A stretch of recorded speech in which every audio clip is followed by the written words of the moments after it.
Halo, Assalamualaikum. Hari ini aku dan Kak Venzo akan bercerita tentang bagaimana awal mula kami berdua mengenal dunia bisnis. Nah, kenapa sih kita bahas ini? Yang pertama, karena semenjak aku sama Kak Venzo mulai rutin sharing di Instagram, akhirnya dari teman-teman pada banyak yang ingin tahu awal mula kami mengenal bisnis kayak gitu. Terus kita nggak tiba-tiba masuk bisnis gitu, tapi ada di balik itu apa nanti kita bakal ceritakan di sini. Terus yang kedua, barangkali dari cerita kami nanti, mungkin buat teman-teman yang ingin memulai bisnis juga ada pesan baik dan insight yang mungkin bisa diambil untuk akhirnya bisa berani memulai bisnisnya gitu. Oke. Oke, jadi kita nanti akan cerita ini pengalaman awal kami ketika masuk dunia bisnis. Karena kami kan mulai bisnis itu sejak bahkan sebelum nikah ya. Sebelum Iya, nikah itu udah mulai punya bisnisnya masing-masing. Jadi kita nanti akan ceritain gimana sih awalnya kita pertama kali memulai itu. Kedua nanti kita akan ceritain juga alasan atau motivasinya di balik keinginan kita untuk memulai bisnis itu. Dan terakhir nanti kita akan ya review lah pelajaran apa sih yang bisa diambil dengan masuk ke dunia bisnis ini, kemudian pelajaran-pelajaran apa dan gimana sih pandangan kami terhadap dunia bisnis sekarang gitu. Sekarang kita langsung bahas aja kali ya, Oke. dari sisi kami masing-masing karena mungkin untuk memulai bisnis ini dari segi Kak Venzo sama dari aku kan otomatis beda karena kita memulainya juga sebelum kami berdua menikah gitu. Start from you. Oke. Aku mulai dulu ya ceritanya ya. Oh ya, sebelumnya aku ceritain dulu nih. Jadi dulu itu aku sama sekali nggak mengenal dunia bisnis. Dulu sama sekali aku nggak pernah main-main di dunia bisnis. Baru pertama kali main di dunia bisnis tuh semester 6, semester 7 itu tahun 2020-an. Jadi kalau teman-teman tahu, apalagi teman-teman kampus gitu kan. Kalau dulu aku lebih ke organisasi, lebih ke kepanitiaan. Nggak pernah itu namanya jualan, paling jualan pulsa dulu. Jualan pulsa. Tapi it's different thing between jualan dan bisnis kan. Nah, Kayak secara overall nyari emang kesibukan beda aja gitu. nih. Iya. Jadi awal mula aku baru kenal tuh tahun 2020, itu semester 6, semester 7, di mana waktu itu kita lagi COVID. Nah, COVID itu menuntut aku harus di rumah terus. Jadi aku mau nggak mau harus cari aktivitas. Ada kesibukan ya biar. Harus cari kesibukan biar nggak nganggur kan. Maaf motong. Waktu tugas akhir kan, jadi udah nggak banyak mata kuliah gitu kan, jadi banyak waktu luang lah. Bener, sisa TA dan satu matkul doang. Jadi pokoknya nganggur lah gitu. Mau nggak mau harus cari kesibukan. Nah, karena waktu itu kebetulan orang tua aku ada bakery, jadi aku putuskan untuk bantuin bakery orang tua. Bakery orang tua aku ini jualannya apa? Ada chiffon cake, ada cake tape, terus ada kue kering, ada roti-rotian kayak roti pisang, roti selai, roti isi gitu-gitu. Nah, aku putusin untuk bantu bakery orang tua itu di tahun 2020 itu. Nah, untuk sedikit cerita juga, bakery orang tuaku ini udah ada sejak 2017, tapi belum pernah diseriusin. Jadi why not gitu, aku pengen kayak cobalah menerapkan keilmuan TI, menerapkan kayak pengalamanku selama di dunia kampus. Which is ternyata beda jauh, tapi nanti aku akan masuk ke cerita itu gitu. Nah, awal-awal aku masuk dunia bisnis itu, awal-awal aku masuk ngurus Mamaya, namanya Mamaya House Cake and Bakery. Itu aku langsung rekrut 2 temanku untuk bantu di situ. Sebutin nama nggak? Nggak apa-apa. Aku langsung rekrut 2 temanku untuk bantu di situ, ada Safa sama Rais waktu itu. Nah, Safa ini aku minta tolongin untuk bantu di bagian sosial media, dan satu lagi Rais itu di bagian sales gitu. Karena apa? Karena ya menurutku itu 2 yang paling penting kan. Satu untuk nyari penjualan, satu karena sosial media Mama ini nggak pernah aktif sama sekali sebelumnya. Nah, tapi setelah kita udah jalan 3 bulan, 4 bulan, 5 bulan, ternyata nggak membuahkan hasil.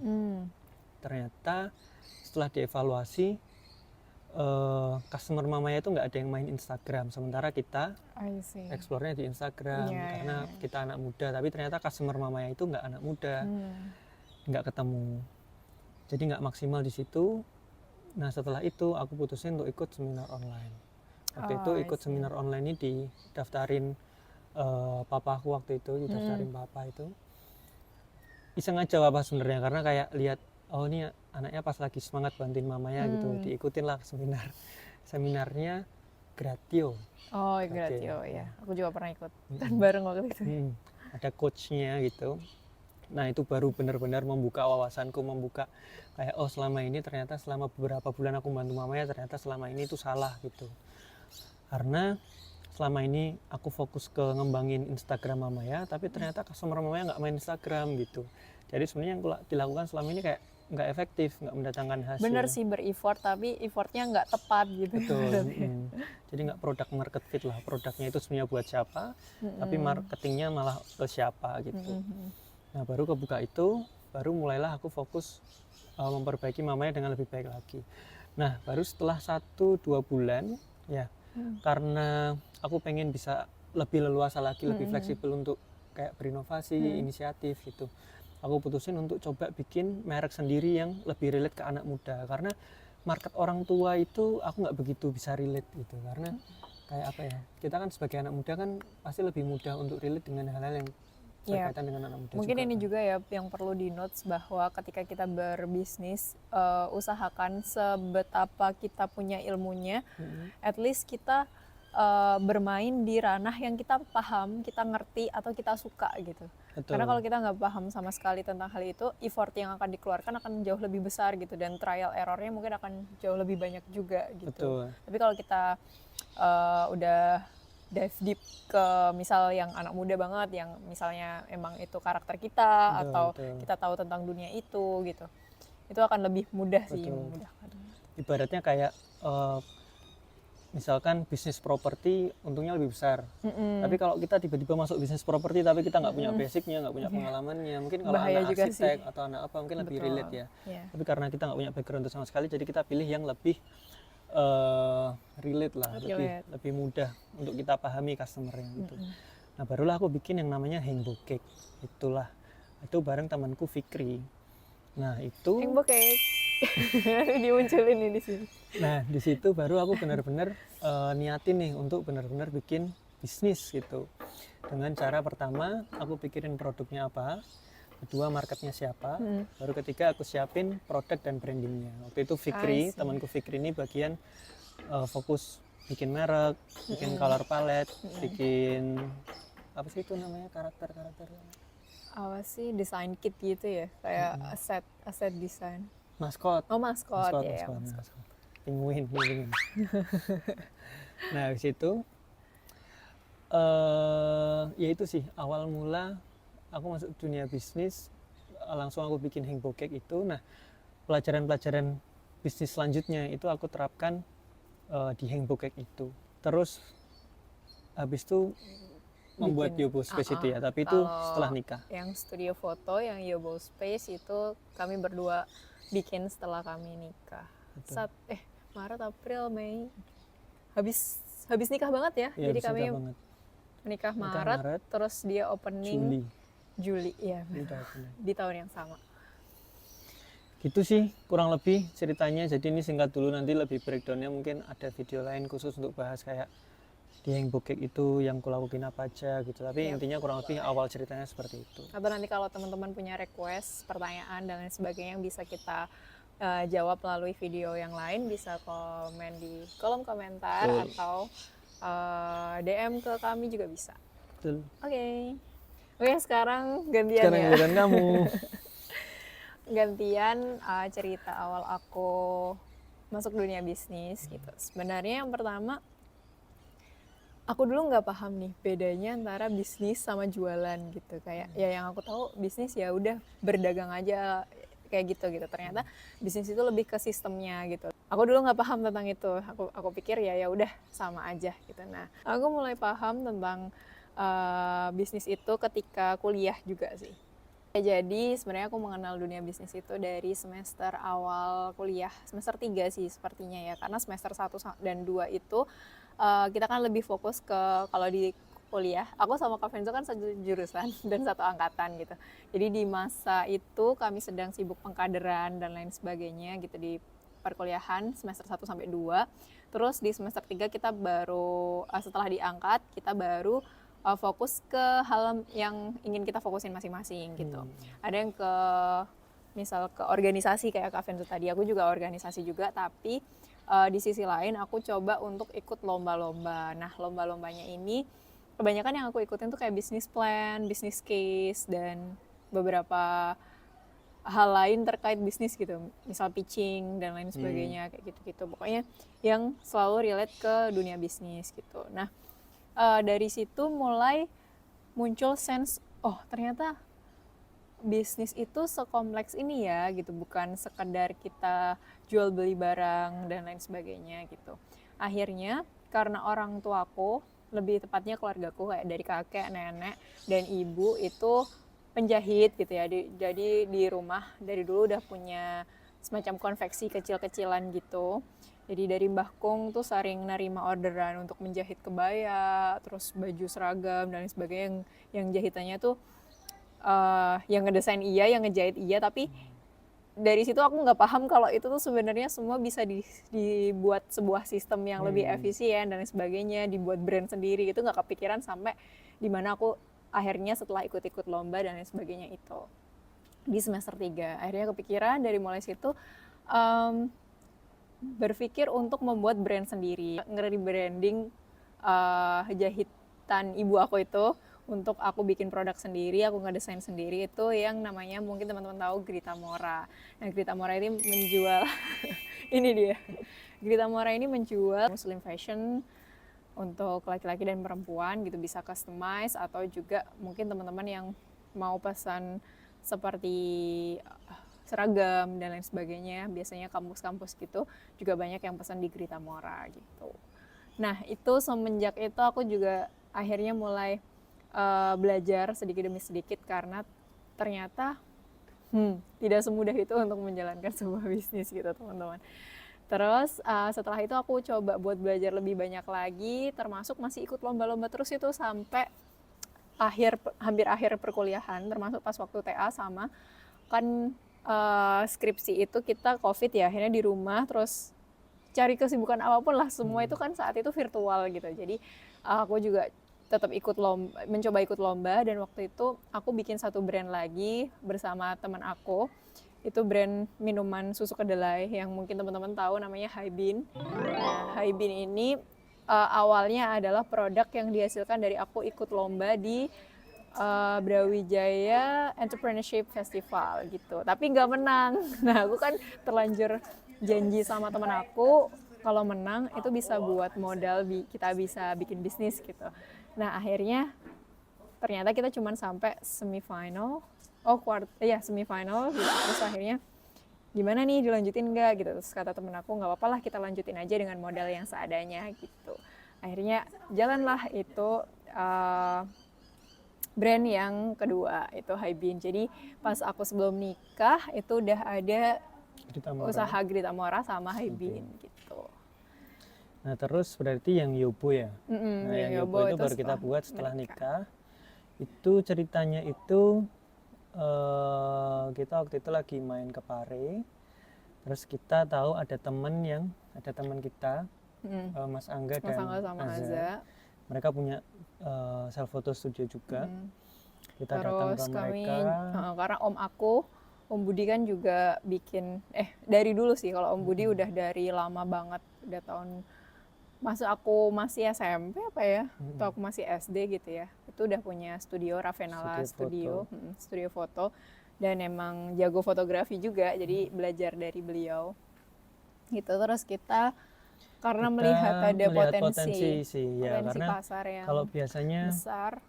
Kalau biasanya kayak aku jualan cake gitu ya, jualan cake tuh misalkan katakanlah harganya 100.000, tapi itu bisa setengahnya lebih itu untuk bahan baku gitu. Nah, sementara untuk bisnis-bisnis yang jasa kayak misalkan fotografer, service lah modelannya, itu dia profit marginnya bisa lebih tinggi, karena misalkan harganya 100.000 itu nggak ada biaya bahan, paling biaya bahan cuman tinta, foto, kebanyakan untuk bayar orangnya kan, biaya fotografernya, biaya sumber daya manusianya, bayar skillnya lah. Tapi challenge-nya emang ada di modal utama atau modal awalnya gitu, karena untuk lebih besar. mungkin kalau misal mau produksi makanan gitu, kita coba-coba dikit terus besok dijual gitu sorenya atau apa gitu bisa gitu. Tapi kalau kita mau mendirikan sebuah bisnis jasa, pasti alat-alatnya kayak misal kalau foto studio kayak butuh alat-alat elektronik yang banyak kan, dan itu nggak bisa yang dicicil belinya gitu, nggak bisa Interior setengah pun harga juga, atau apa gitu kan nggak bisa. interior pun juga harus dirombak Betul. banyak gitu. Dan karena jasa itu perlu uniqueness gitu. Kalau mau menang di pasar atau kita ya harus punya order winner kan gitu. Order winnernya apa ya? Mungkin bisa dari interior yang bagus, pelayanan yang bagus, terus alat-alat yang dipakai bagus, jadi menghasilkan produk foto yang bagus juga, misal kayak gitu. Dan itu nggak cuman memakan biaya yang sedikit gitu. Betul. Itu Gitu sih. kurang lebih berarti cerita awalnya ya. Iya, betul. Nah, terus Itu kalau nggak awal doang sih, kayak perjalanan singkat sampai saat ini. itu masih termasuk singkat banget sih ya, tapi kita ceritanya. Sebenarnya kalau lebih detail karena itu perjalanan panjang, perjalanan bertahun-tahun kan. Betul, betul. Udah. Jadi nggak, sebenarnya yang dibilang bisnis nggak bisa yang tiba-tiba boom. Kalau karena mungkin kami belajarnya atau membangunnya memang sedikit demi sedikit gitu. Kecuali kayak emang kita punya modal yang banyak, uang dingin, modalnya langsung punya banyak, ya mungkin bisa langsung untuk apa ya, ibaratnya kayak bakar uang gitu lah. Ya, Bukan bakar uang bisa, sih, kayak marketingnya bisa jor-joran, terus buat produknya kembangnya bisa bisa lebih langsung cepat lah. buat langsung besar dan sebagainya. Sedangkan kami kan belajar pelan-pelan dari mulai kuliah, terus habis itu merintis satu persatu. Kalau ada sisa ya dibuat lagi untuk improvement, untuk pengembangan lebih lanjut kayak gitu. Itu sih. Gitu. Mungkin nanti di next video kita bisa bahas tentang bagaimana modal sangat berpengaruh terhadap bisnis ya. Karena salah satu bisnis kami juga yang studio itu, kami bisa meminimalisir modal yang dikeluarkan, tapi kita menggunakan sistem investment dari investor gitu. Nanti kita bahas di video selanjutnya. Nah, terus poin kedua yang bakal kita bahas di sini itu alasan atau motivasinya ya. Oke. Jadi terutama kenapa sih kok akhirnya terjun ke bisnis gitu kali ya. Betul. Aku dulu ya. Oke, boleh, silakan. Kalau dari aku, kalau awal bantu mamanya itu kan karena memang pengen bantu orang tua gitu. Tapi waktu mau bikin hengbo cake itu aku udah punya alasan baru gitu. Jadi, maaf memotong lagi. Soalnya waktu itu kamu belum sama sekali belum menyentuh dunia kerja kan? Belum. Karena habis kuliah banget kan. Oh, bahkan masih skripsi juga ya. Insight itu tumbuh Iya, saat itu masih skripsi. Saat skripsi. Masih skripsi. Jadi aku nggak pernah punya pengalaman kerja sama sekali. Nggak apa-apa sih. Nah, jadi waktu itu coachnya itu bilang gini, ada dua hal di dunia ini yang semua orang itu cari, freedom of money atau keleluasaan uang, dan freedom of time atau keleluasaan waktu. Karena ibaratnya dengan dua hal itu kita bisa berbuat banyak lah, berbagi, terus ya mendapatkan hal yang kita sukai dan lain sebagainya gitu. Nah, dia ngasih simulasi gitu, kalau orang kerja bisa jadi mereka dapat freedom of money-nya, tapi kecil kemungkinan mereka bisa dapat freedom of time karena mereka harus spend waktu, jam kerja tertentu di kantor begitu. Jadi aku ingat banget yang dia tekankan itu, untuk apa nantinya kalau kita punya uang banyak tapi kita nggak punya waktu untuk bisa menggunakan uang itu misalkan untuk dipakai dengan keluarga dan lain sebagainya gitu. Nah, salah satu yang alternatifnya itu adalah jadi entrepreneur itu. Oke, lanjut ya. Lanjutkan. Sampai mana tadi ya? Oh iya, freedom sih, of money dan freedom of time ya.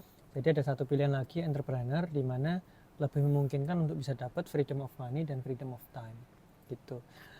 Meskipun bisa jadi freedom of money-nya didapatkannya lebih berat ketimbang yang kerja gitu. Karena kalau kerja kan challenge-nya lebih tinggi sih.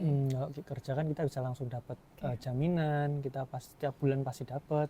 Tapi entrepreneur belum tentu dapat tiap bulannya, malah bisa jadi keluar dulu gitu.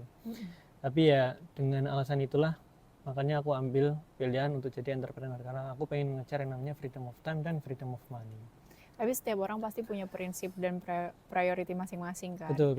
Jadi kayak kita nggak bisa pukul rata kayak ayo ikutin jejak kami untuk bisa ini dan itu gitu. Sedangkan kita harus paham juga bahwa setiap orang punya prioritasnya masing-masing. Kalau ada yang lebih nyaman untuk bekerja di kantor ya sok mangga gitu, nggak apa-apa Iya. juga gitu. Tapi di saat itu kamu berarti dapat insight-nya bahwa oke, berarti bisa nih untuk ambil jalan jadi entrepreneur Mm-mm. karena itu bisa lebih memungkinkan untuk dapetin dua-duanya, freedom of money dan Betul. freedom of time Betul. gitu. Oke. Entrepreneur nggak akan bisa jalan juga kalau nggak ada yang mau kerja kan, karena Betul. kita juga Ya, butuh itu. karyawan Yap.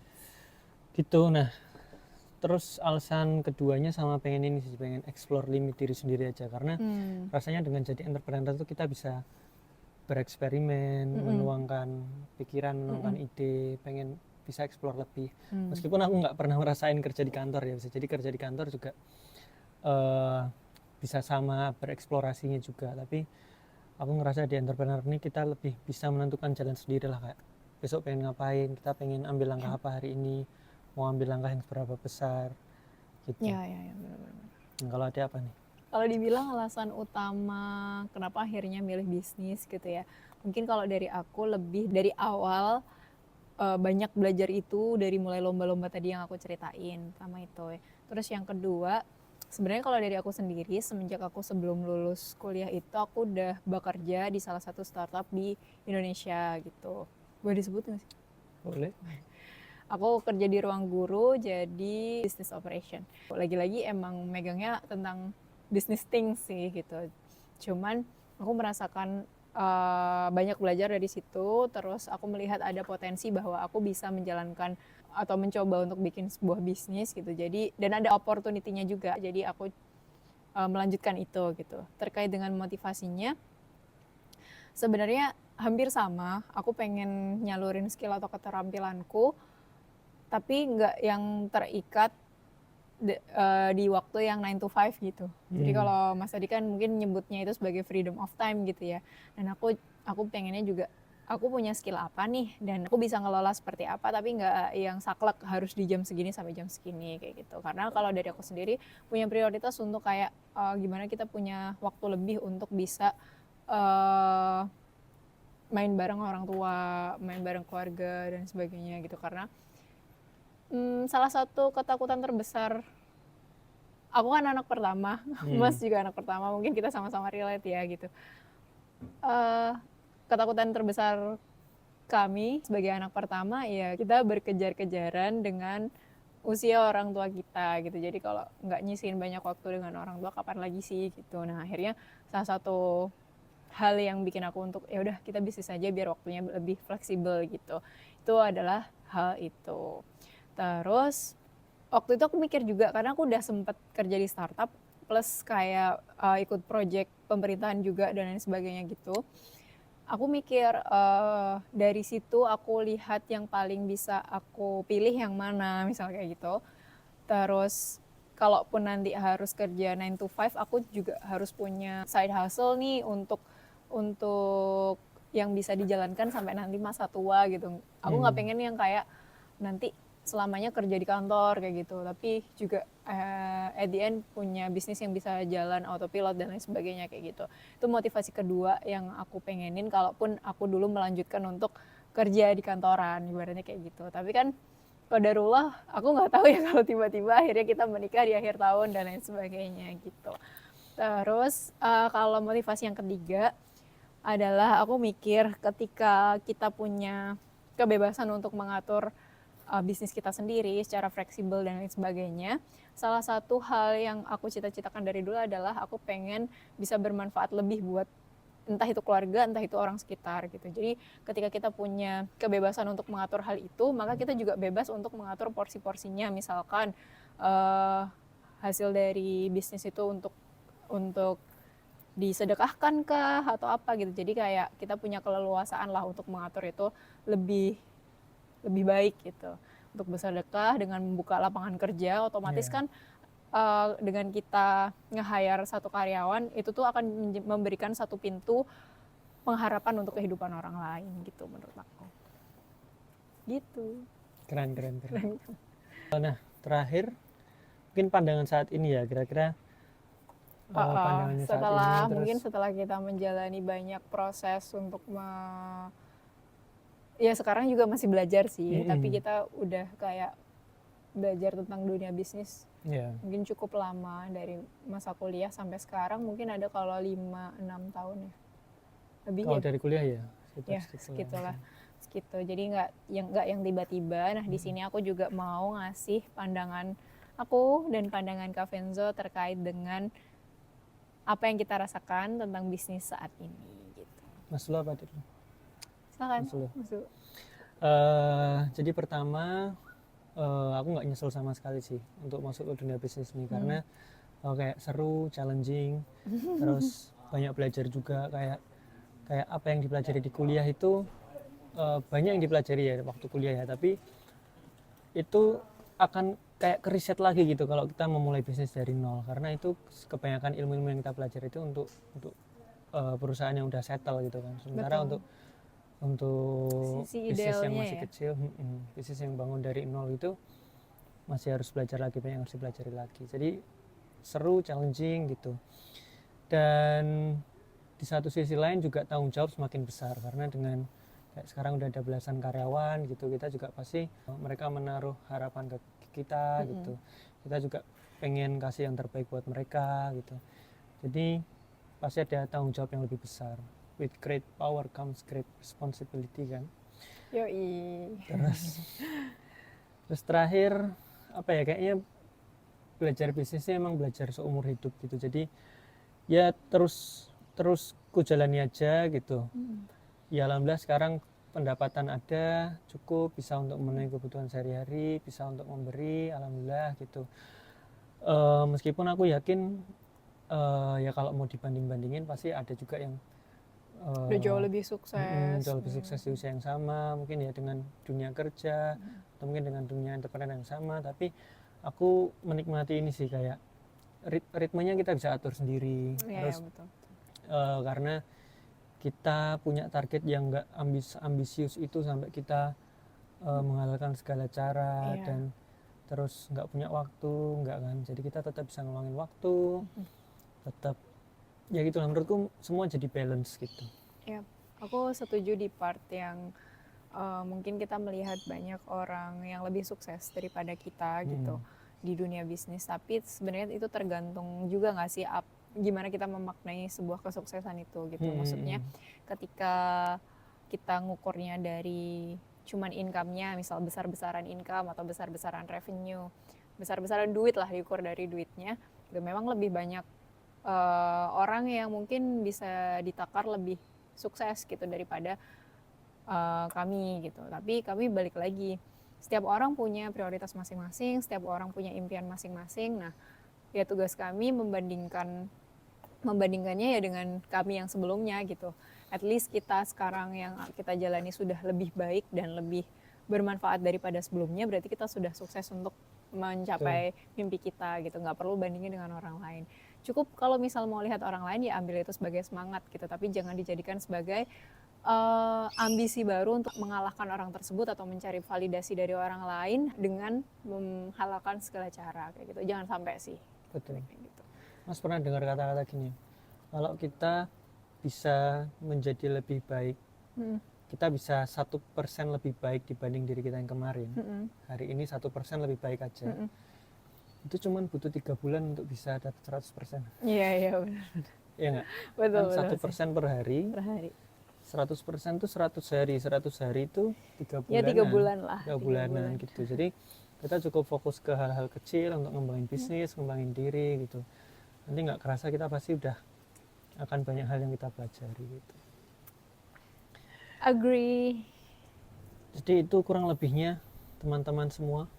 Aku mau ngasih pandangan. Ya ganti ya. Oh, aku kira tadi udah. Oh, tadi tuh belum, ini belum. toh. Itu kayak Konfirmasi ini aja, itu toh. konfirmasi aja. Oke, kalau gitu aku lanjutkan ke bagaimana pandangan aku terkait tentang bisnis setelah menjalani sampai sekarang gitu ya. Sekali lagi aku sampaikan bahwa kami berdua masih belajar dan akan terus belajar gitu. Tapi kalau ditanya tentang pandangan saat ini, menurut aku bisnis itu nggak semudah yang aku bayangkan saat dulu ikut lomba gitu.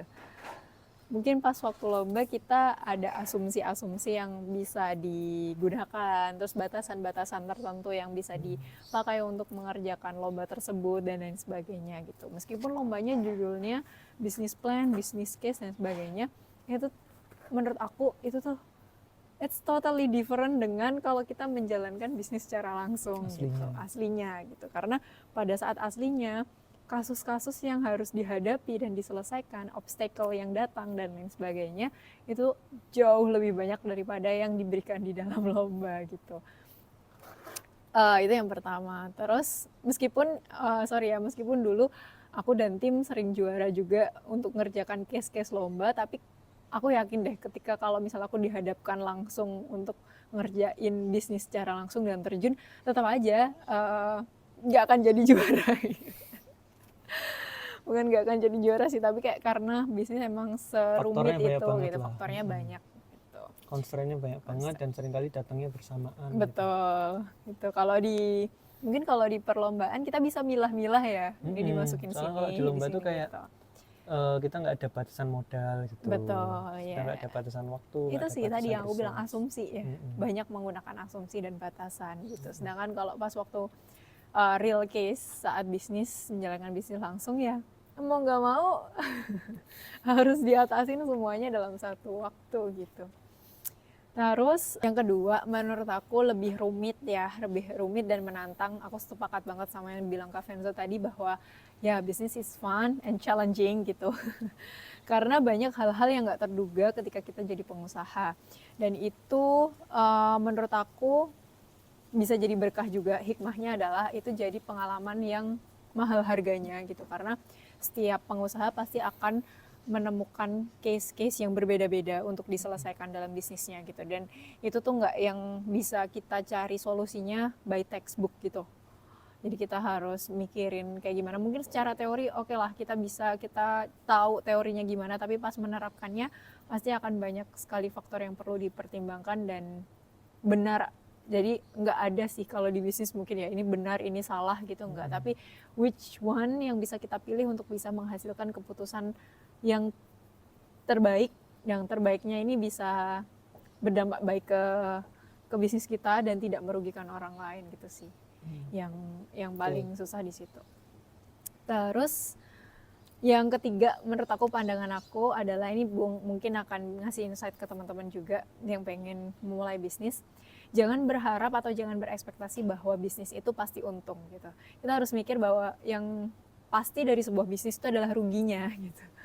Karena dari awal kita modal udah pasti keluar. Kalaupun kita nggak pakai modal materi gitu, pasti udah ada modal effort, terus mungkin waktu, terus habis itu modal secara mental juga perlu dan lain sebagainya gitu.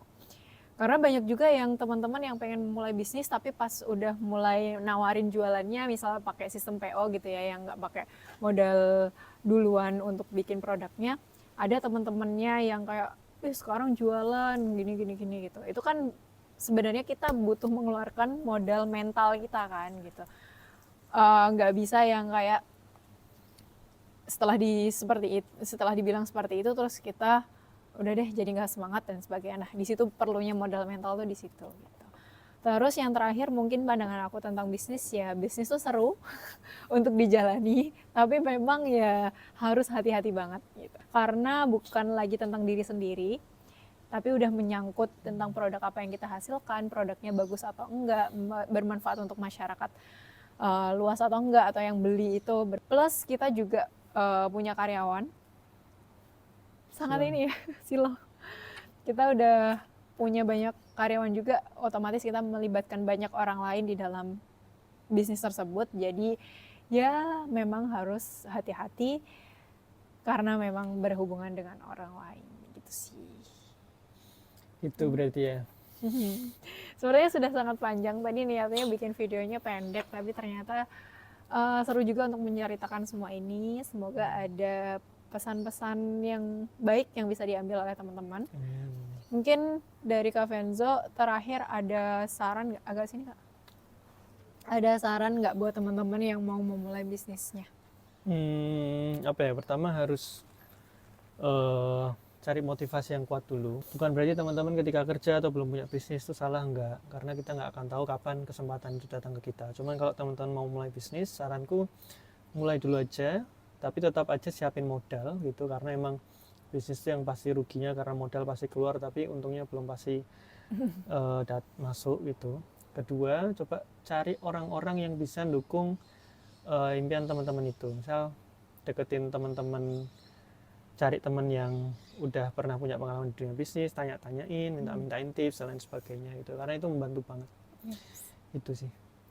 Aku sepakat, mungkin nambahin dikit. Nempel sini aja. Iya, silakan. Mungkin nambahin dikit karena bisnis itu sekali lagi nggak bisa tiba-tiba, kecuali kita memang punya power dan punya uang dingin yang banyak banget gitu. Mungkin bisa untuk semuanya langsung rekrut karyawan banyak dan lain-lain gitu. Tapi kalau misal kita punya kemampuan yang terbatas, modal yang terbatas dan sebagainya, salah satu yang bisa dimaksimalkan adalah kita cari ilmu sebanyak-banyaknya, plus cari aja mentor-mentor yang bersedia untuk membantu teman-teman belajar tentang bisnis gitu. Atau cari ilmunya, sekarang banyak banget di internet juga, banyak orang-orang yang sudah berhasil menjalankan bisnisnya dengan ilmu-ilmu yang mereka miliki gitu, coach online dan lain sebagainya gitu. Tapi cari yang trusted ya teman-teman ya, yang memang dia sudah berhasil juga menjalankan bisnis, pengalamannya emang pure murni dan lain sebagainya kayak gitu. Karena itu penting untuk elevate our steps ya. Jadi belajar dari orang lain itu penting banget untuk mempercepat. Jadi kita nggak perlu untuk mengalami kegagalan yang sudah pernah dialami orang lain dengan belajar dari orang lain tersebut gitu. Itu sih. Itu kurang lebih teman-teman. Yap. Semoga bisa ada pelajaran yang diambil. Nanti kita coba, insya Allah ada kesempatan lain kita sharing hal-hal lain juga. Tapi untuk saat ini supaya nggak kepanjangan, itu dulu yang bisa kita share. Semoga bermanfaat. Assalamualaikum. Assalamualaikum.